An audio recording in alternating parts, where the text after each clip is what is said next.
So I'm going to try to unmystify, that's not the right word, demystify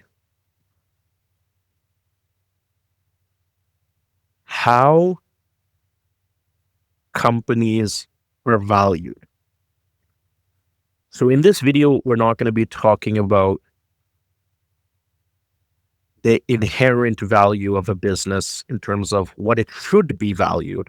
Not like, do I think OpenAI is worth $1 trillion, or do I think this restaurant is worth $1 million? That's a different video.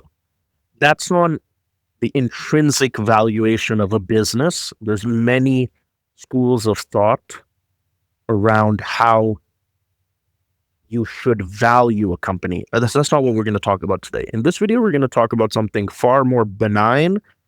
And I genuinely feel that most people have no clue the mechanics, like the math, the literal, the bolts, the nuts and bolts that have to be in place for a company to be valued at X.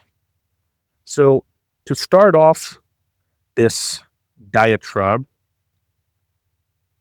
you have to understand that there are two types of companies. There are companies that are publicly held, and then there are companies that are privately held. It's interesting because even this line has become blurred when it comes to what the blockchain as a technology has engendered into corporate structuring. But let's leave crypto and blockchain out of it, and let's just discuss the difference between the mechanics of how a public company is valued versus private.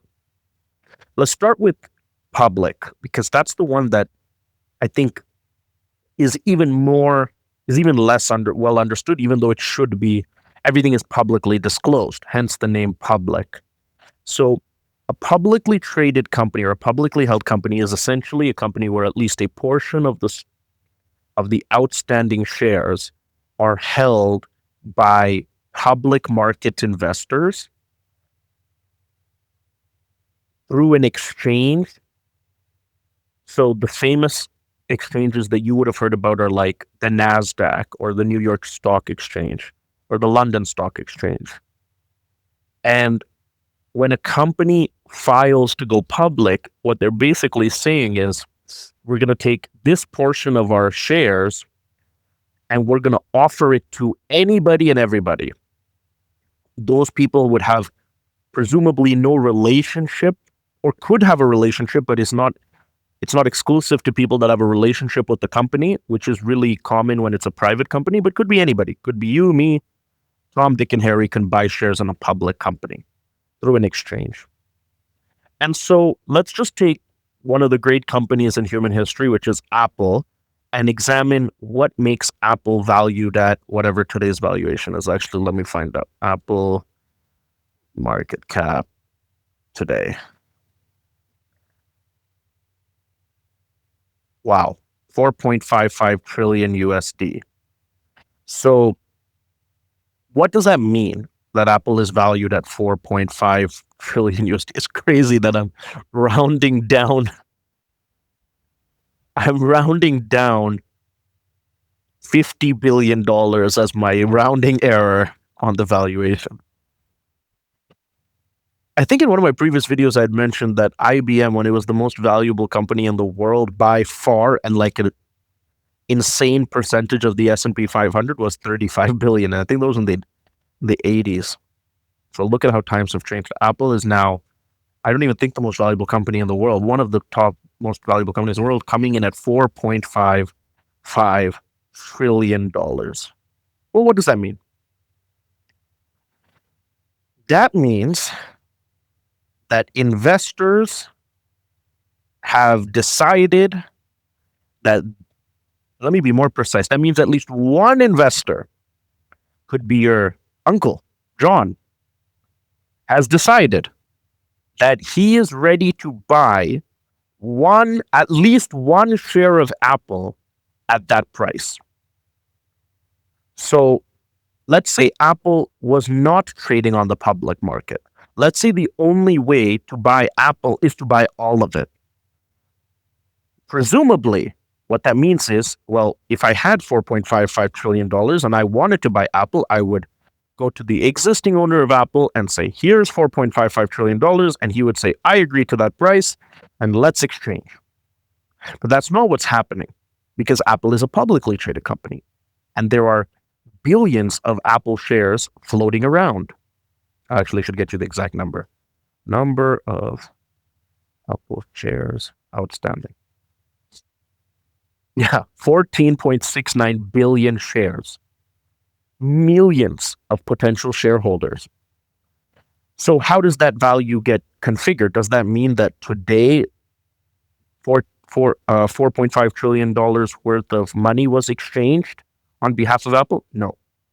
So the way a public market company gets valued is it gets valued based on the last clearing price for at least a single share. I'm using it at the most drilled down version. It may not be a single share. It might be 100 shares, maybe 1,000 shares. It might be whatever the last trade was. Because what the last trade is saying is I have a share of Apple, and if you take $4.5 trillion and divide it by 14.65 billion shares, you get a price. That's the share price for Apple.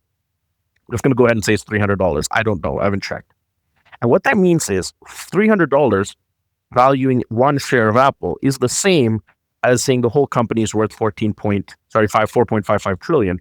And if I, as the owner of a single share, can find a single buyer on any exchange to do this trade with me, exchange his 300 USD for my single Apple share, the market, the exchange calibrates that data and updates Apple's market capitalization as the logical extension of that singular trade.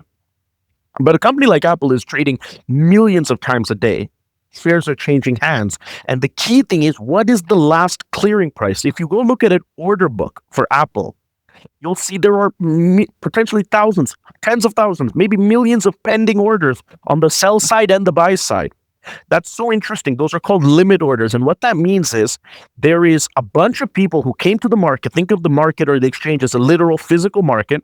They came to the market and they said, oh, interesting, Apple. I want to buy Apple, but $300 is a little expensive. What they're really saying is $4.55 trillion for the entire business is too expensive.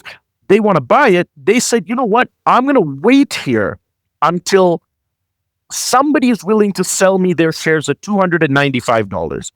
If you extrapolate that out to its logical conclusion, it's 4.3 trillion, whatever. So I'm willing to buy Apple at 4.3 trillion. I'm not willing to buy it at 4.55. So I'm going to put a limit order and say, hey, I have an order for $295. But when I put up that order, nobody wants to close it. Nobody's coming and saying that because another guy is there saying, I'm willing to pay $296 a share. And another guy's, and they're still not clearing that.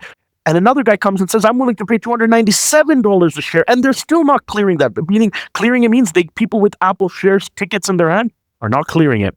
They found a guy that's willing to sell it for $300. They're willing to pay. They found a guy willing to pay $300, $5 more than you are. And they say, that's the highest bidder right now. I'm clearing it.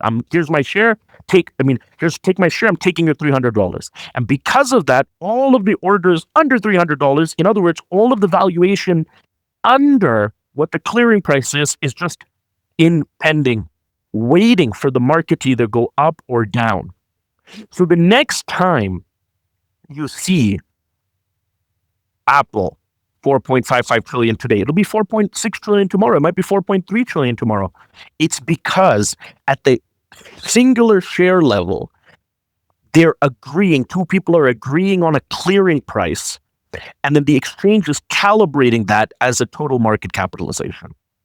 If for some reason nobody could agree on a price, then there isn't a market capitalization that's agreed upon by the public market. Obviously, for semantics' sake, it's going to show the last cleared price. But in theory, there isn't a value for this company right now that people agree upon. So either the sellers of the shares have to be willing to take less and readjust their order, or the buyers of the shares will have to pay more to clear that price. And when you have a very deep order book like Apple, because it's such a widely held stock, you're never going to face that problem because some trader will come and bridge that efficiency gap in milliseconds. And now it's just robots doing it. But that's literally how stocks are priced.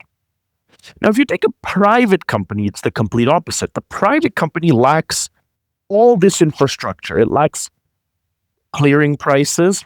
It lacks an order book. It lacks exchanges where people can discover what the clearing price is.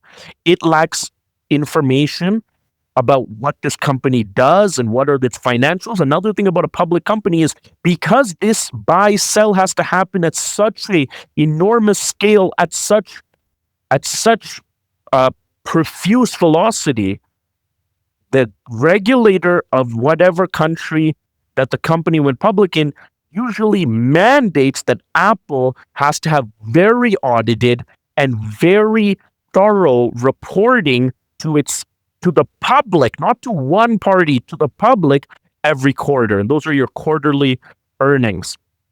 Private company has none of this. Private company is just me starting a restaurant with my buddy, and there's really no way to value a private company. You have to kind of value it, in its totality. You have to say, hey, I want to sell my restaurant for $1 million. And you have to wait. If somebody comes along and says, you know what, I actually think it's worth $1 million. Can I buy 1% of that? Not really. Even if I wanted to, there's no mechanism kind of doing that. So if somebody comes along and says, I want to buy for my restaurant's worth $1 million.